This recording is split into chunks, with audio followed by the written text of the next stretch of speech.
Bonjour. Dans une société comme la nôtre où on met constamment l'emphase sur la productivité, le repos est presque en train de devenir mal vu. Pourtant, il est nécessaire. Combien de temps est-ce qu'on devrait dormir chaque nuit? Comment avoir un sommeil réparateur? Et est-ce qu'il y a d'autres formes de repos pour notre corps? Ce sont les questions qu'on va aborder dans l'émission d'aujourd'hui. Alors restez là, je vous reviens dans un instant.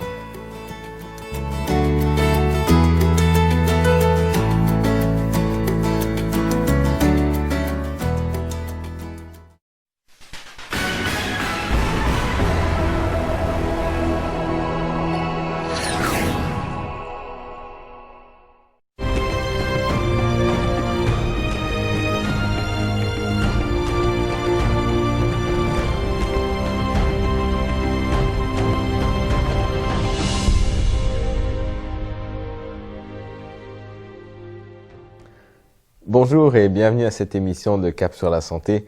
Je suis Roland Scalier et aujourd'hui j'ai avec moi en studio Isabelle Gourdin-Atwood. Bonjour Isabelle. Bonjour Alain. Merci d'être avec nous aujourd'hui. Ça me fait plaisir. Isabelle, est-ce que ça t'arrive parfois de dire à des gens « Salut, comment ça va ?»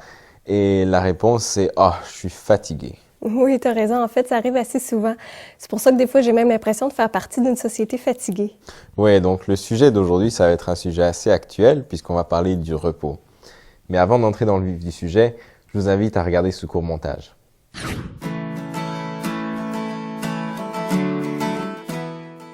De 8 à 10 heures. Environ 6h30. Au moins 8 heures. Ah, 7-8 heures. Environ 7 heures. À peu près 8 heures. 7-8, je pense. J'adore dormir.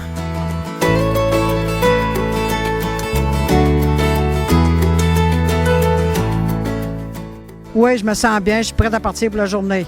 Non, je m'endors tout le temps. Ah ben, je suis bien. Oui, je me sens bien, oui, mais il faut que je fasse mon 8 à 10 heures.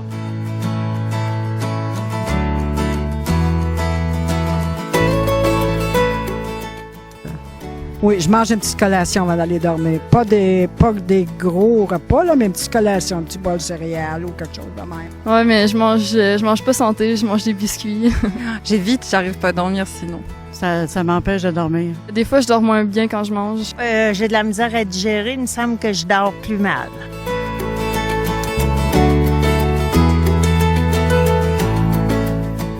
Ouais, ça m'endort, oui. Quand il commence à être 11h, là, 11h30, là, ça m'endort, là. Ah ouais. Non, j'écoute pas la télé, surtout pas les nouvelles. Avant, j'écoutais les nouvelles, mais je me suis aperçue que c'était pas bon pour moi. Ouais. Je m'endors dessus, là, la plupart du temps.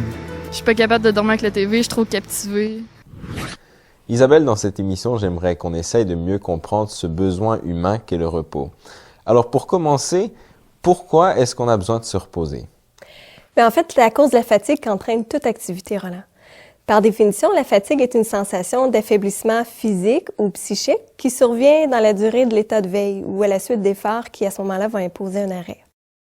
D'accord, mais quand je travaille, par exemple, à l'ordinateur ou quand je travaille à l'extérieur pendant 8 heures à tondre le gazon, le soir, je suis fatigué, mais j'ai l'impression que c'est pas la même fatigue.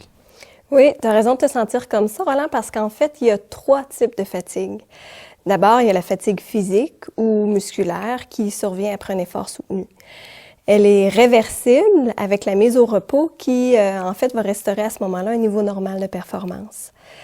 Ensuite, il y a la fatigue nerveuse qui se manifeste, elle, par une baisse de l'attention, une baisse de la concentration, puis aussi un état de somnolence qui peut être dangereux dans plusieurs situations. Par exemple, dans la conduite automobile. Elle intervient aussi après un effort général intense ou une longue durée ou encore suite à une veille prolongée. Puis finalement, il y a la fatigue fonctionnelle ou neurasthénie ou encore plus communément la fatigue chronique qu'on appelle. Plusieurs médecins la considèrent comme étant d'origine psychologique et peut se manifester à tout âge.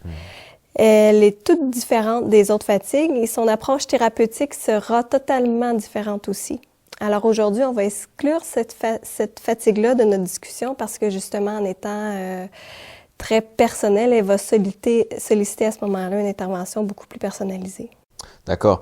Donc, d'une façon ou d'une autre, il est évident qu'on doit se reposer parce que toutes les activités qu'on fait entraînent une dépense d'énergie et cette énergie-là, il faut la récupérer à un moment donné.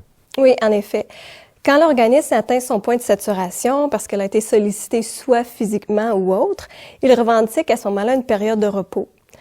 Dans le cas des muscles, par exemple, ils vont nécessiter une période d'arrêt pour être en mesure de retourner à des performances normales. Dans le cas de la fatigue du système nerveux, cette fatigue-là va à ce moment-là nécessiter une période de sommeil.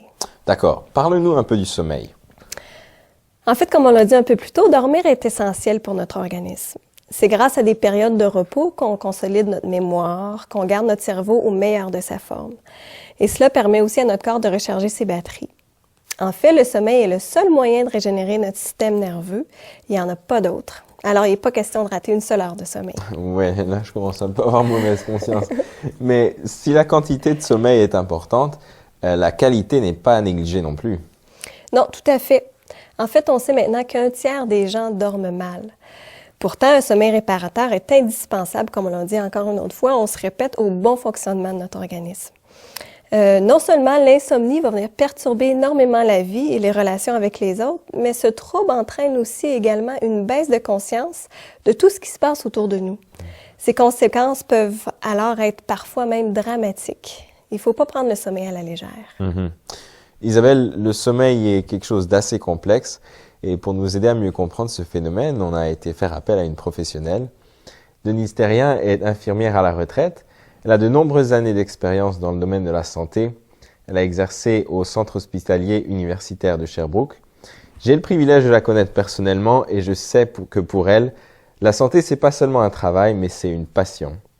En dehors de ses heures de travail, elle a fait beaucoup de recherches personnelles pour pouvoir donner aux gens des informations exactes et pertinentes, en plus de donner des cours sur plusieurs sujets.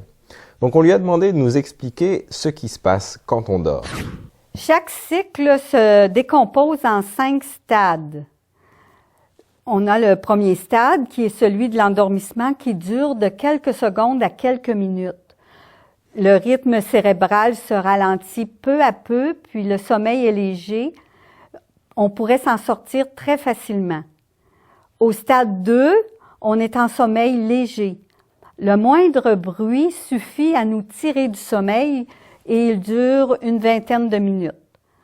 On arrive avec le stade 3, c'est celui du sommeil profond qui dure environ une demi-heure. Suit après le stade 4, qui est le sommeil très profond. Toutes les activités, les fonctions du corps sont au minimum. Le rythme du cœur ralentit, la température centrale est abaissée, puis la respiration est très ralentie. C'est grâce à ce sommeil très profond qu'on récupère de la fatigue physique, puis cela dure encore une demi-heure. Puis on arrive au dernier stade qui dure de 15 à 30 minutes. On dit c'est le stade 5, le sommeil paradoxal. On dit aussi sommeil rapide. En fin de sommeil paradoxal, on est en mesure de se réveiller.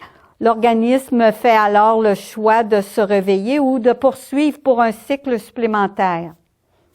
Au cours de cette phase intermédiaire, on se réveille, mais on n'a pas forcément le souvenir même si on en a un peu conscience. Ainsi, au cours de la nuit, on va enchaîner entre 4 et 5 cycles. Plus on avance dans la nuit, plus la part de sommeil profond diminue au profit de la part du sommeil paradoxal.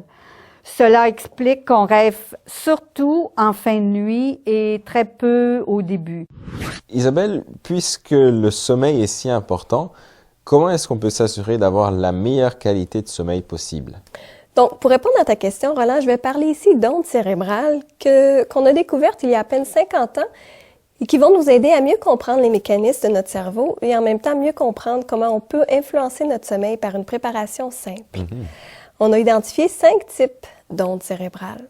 En fait, les premières, c'est les ondes alpha, qui ont entre 8 et 12 Hz, qui sont en fait des vibrations par seconde. Puis les ondes alpha reflètent un état de relaxation légère. On leur attribue en fait souvent le pouvoir d'améliorer les capacités d'apprendre et on observe chez les gens ayant une pensée positive ou en état de bien-être. Ensuite, il y a les ondes bêta, qui ont environ entre 13 et 40 vibrations par seconde. Puis, qui, elles, vont constituer l'état normal de veille, de stress ou d'anxiété, par exemple. Elles sont présentes lors de communications intenses ou de débats, ou lorsque le cerveau est activement engagé dans une activité mentale. En fait, troisièmement, on a les ondes θ, qui ont, elles, entre 4 et 8 vibrations par seconde et qui se présentent en fait lors de relaxation profonde ou lors de méditation. Elles se trouvent aussi dans le mode de rêverie ou lors de la conduite sur l'autoroute, par exemple. Comme la méditation, elles peuvent augmenter à long terme les capacités au niveau de la mémoire puis de la concentration. Les idées générées dans ce mode de fonctionnement sont souvent libérales. Ensuite viennent les ondes delta qui, elles, se situent entre 1 et 4 vibrations par seconde, donc 1 et 4 vibrations par seconde, et qui se retrouvent dans la phase du sommeil profond. En fait, comme dans un bon sommeil, elles vont améliorer les fonctions du système immunitaire. Puis enfin, il y a les ondes gamma qui, elles, ont plus de 200 vibrations par seconde, puis qui constituent un domaine de recherche dont les résultats ne sont pas encore confirmés. Donc, ces ondes, c'est une façon de mesurer l'activité de notre cerveau. C'est un peu comme l'aiguille du RPM dans l'auto, ça indique le régime auquel le cerveau travaille, c'est ça? Oui, en fait, c'est ça. On peut voir ici que plus notre activité neurologique est grande, plus nos vibrations sont élevées et plus nous sommes loin de sommeil profond. Ça explique aussi clairement que pour avoir un bon sommeil réparateur, on doit le préparer par une activité qui va nous permettre de ralentir nos vibrations cérébrales. On ne peut pas espérer, par exemple, avoir un sommeil profond après un film qui nous excite ou après une grande demande d'énergie nerveuse pour notre travail, après une dispute, par exemple.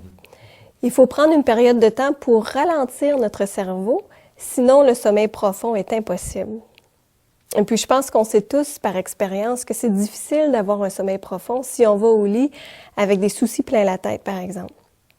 Alors, il faut trouver une bonne façon de les éliminer, comme par exemple la lecture d'un bon livre, la méditation sur un thème biblique, une attitude de confiance ou tout simplement aller prendre une marche. Mais il faut se souvenir, Roland, que la télévision ne sera jamais un bon moyen de diminuer nos activités cérébrales. Donc, ne planifiez pas d'aller dormir tout de suite après cette émission. Prenez un petit moment pour relaxer. D'accord. Maintenant, on entend souvent parler de la mélatonine de nos jours. C'est une substance qui a été découverte il y a pas si longtemps, en fait. Et on la met souvent en relation avec le sommeil. Donc, on a été demandé à Madame Therrien de nous expliquer un peu quel est son rôle. La mélatonine est une hormone sécrétée par la glande pinéale ou épiphyse.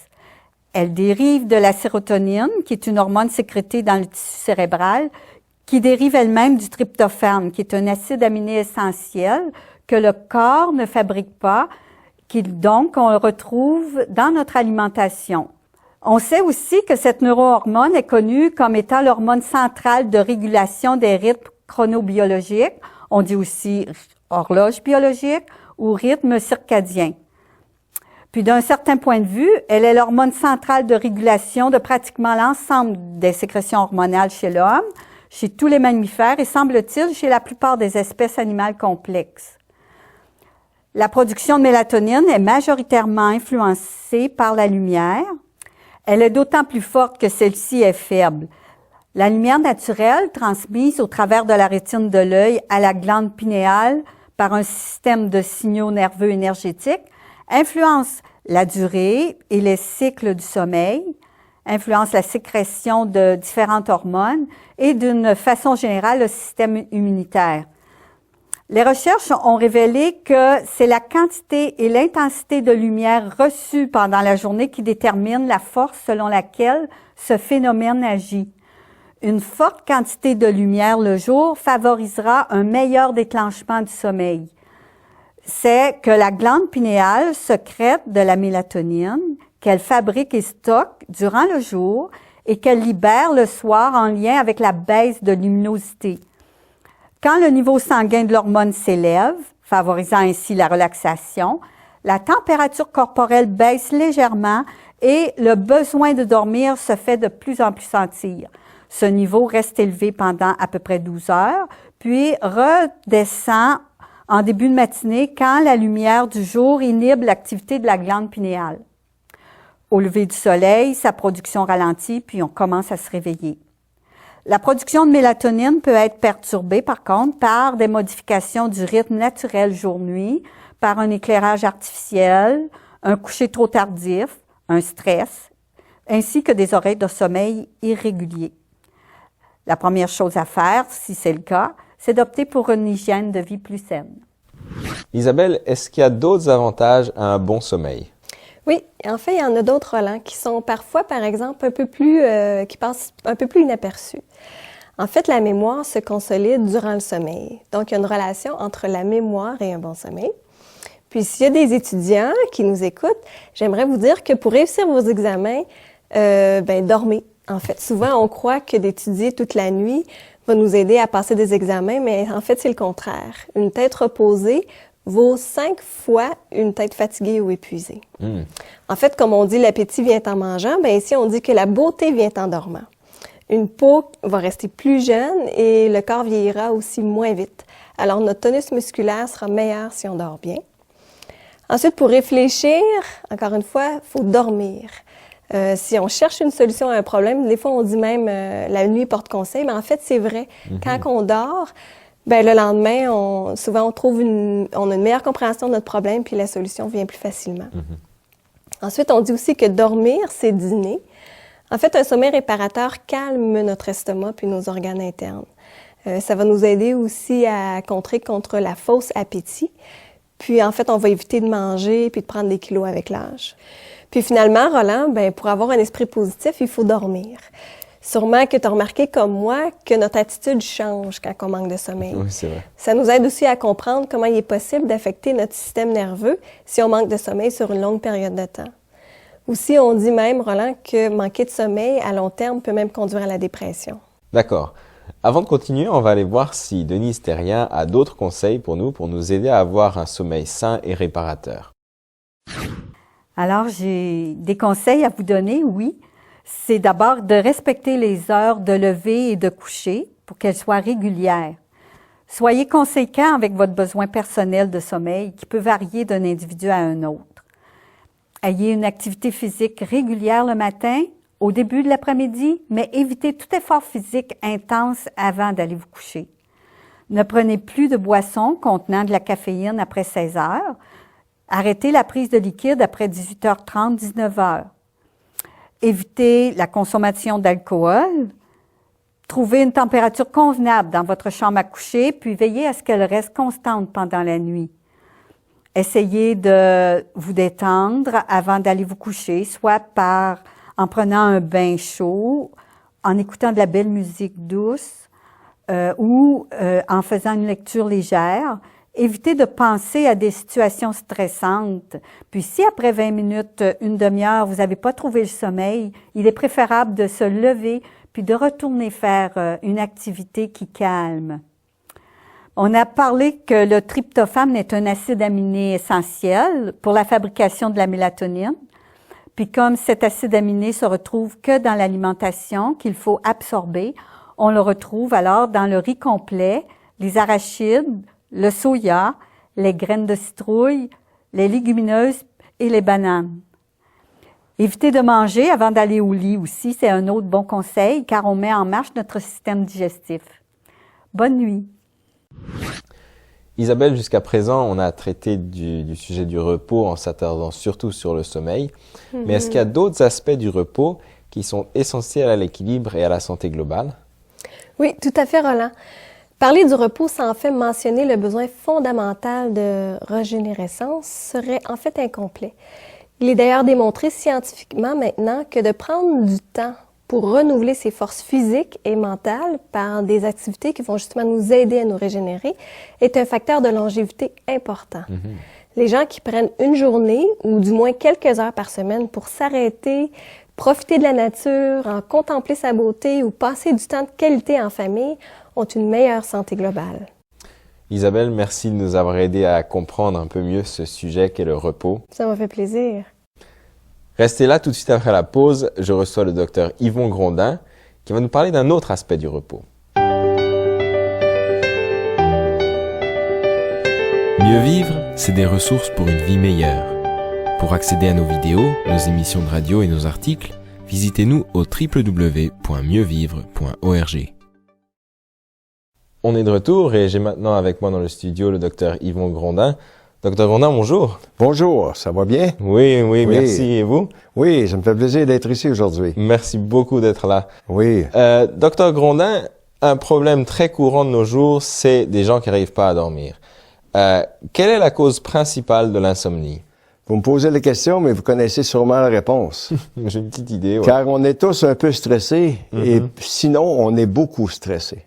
Ouais, aujourd'hui, avec la vie qu'on mène et tout ce qui se passe dans nos maisons, dans nos usines, partout où on se trouve, il y a énormément de stress dans toutes nos activités.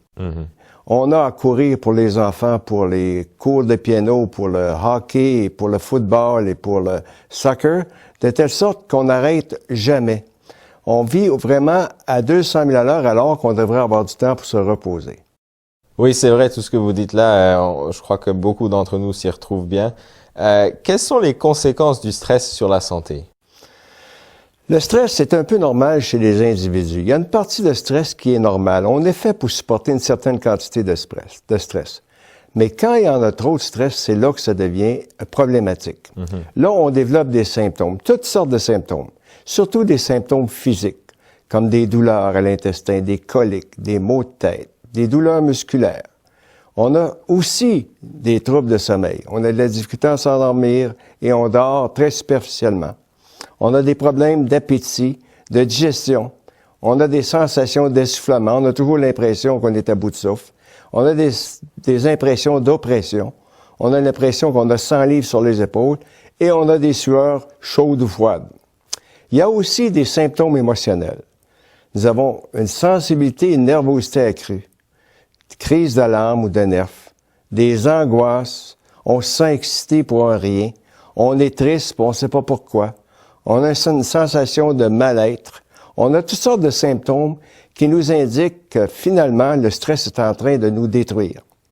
Physiquement, qu'est-ce qui se passe dans notre corps quand on est stressé? Quand on est stressé, on est stimulé. Quand on est stimulé, il y a une fabrication d'hormones qui s'installe, souvent qui est exagérée, comme par exemple, des hormones comme l'adrénaline et les cortisols vont s'installer dans notre organisme puis vont créer toutes sortes de problèmes. Vous savez, on a tous entendu des histoires de gens que sous l'effet du stress, ont pu lever des frigidaires, ont pu faire des efforts incroyables parce qu'ils étaient justement sous l'effet de ces hormones-là. Mais ces hormones-là, à long terme et sur une longue période de temps et aussi en grande quantité, vont créer des problèmes définitivement sur la santé. Docteur Grondin, est-ce qu'il y a des gens qui sont plus sujets au stress que d'autres? Oui, il y a des gens qui sont plus sujets au stress. Et ces gens-là, vous les reconnaissez. Ce sont des gens qui sont généralement impatients. Ce sont des gens qui sont hyperactifs. Ils bougent pour tout et pour rien. Ils sont généralement aussi dans leur travail, ça peut sembler des gens très dynamiques. Ils vont être dynamiques, ils vont vouloir tout faire en même temps. Bref, ces gens-là sont soumis à un stress constant. Et s'ils ne font pas des efforts pour régler ce tempérament-là qui leur nuit, bien, ils vont développer des grosses maladies de stress. D'accord.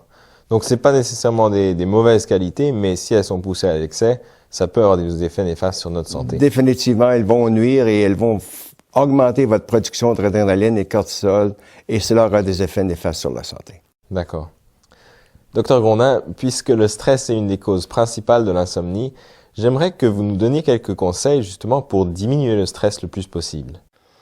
D'abord, je vais vous donner un premier conseil qui peut vous sembler paradoxal pour les gens stressés, c'est détendez-vous. Parce qu'en fait, les gens stressés, tout au long de leur vie, souvent ont oublié une chose, c'est justement de se détendre. Vous savez, dans la vie, il faut se réserver des moments de détente. Il faut se réserver des pauses où ce qu'on fait le plein, où ce qu'on se ressource avec nous-mêmes. Parce que vous savez, sans s'en rendre compte, le corps devient stressé, et plus il devient stressé, plus il est stressable. Donc, nous devons vraiment briser le cycle. Nous devons arrêter à tous les quarts d'heure, prendre une minute pour respirer, pour faire des choses qui vraiment vont faire qu'on va s'évader de cette situation-là de stress. Imposez-vous ça, ces petites pauses-là de détente quotidiennement et même à toutes les heures. Vous allez voir, ça va faire une grande différence. Une autre façon d'éliminer le stress, c'est la respiration. La respiration va automatiquement emmener une relaxation parce que la respiration profonde va emmener beaucoup d'oxygène au cerveau et aux muscles, et automatiquement, ça va nous aider à contrôler le stress qui s'est installé à l'intérieur de nous. Il y a un troisième conseil. Ça peut vous sembler un petit peu drôle que je dise ceci, parce que souvent les gens vont se demander qu'est-ce que l'alimentation a à voir avec le stress. Mais il faut surveiller notre alimentation. Limiter les excitants comme le café, le thé, l'alcool. Souvent, je vais dire aux gens de cesser de boire dans mon bureau, cesser de prendre un petit verre de vin qui est supposé les relaxer. Ils vont tous avoir la même réaction. Ils vont toujours penser que le vin qu'ils prennent, souvent, ils ont l'impression qu'il les relaxe. Au contraire, ça a un effet relaxant au début, mais après, c'est un effet très stimulant. Donc, évitez tous ces excitants-là qu'on prend souvent à notre insu parce qu'on est habitué d'en prendre. Puis, le premier conseil sur l'alimentation, prenez un bon déjeuner. Parce que le déjeuner, c'est le gaz, c'est l'essence que nous avons besoin au début de la journée pour être capable de faire la journée. Le quatrième conseil, dormez bien. On a vu les conseils que nous avons donnés au début de l'émission sur comment préparer un bon sommeil. Bien, faites-le. Préparez votre sommeil parce que si vous ne dormez pas automatiquement, votre zone de stress va être grande.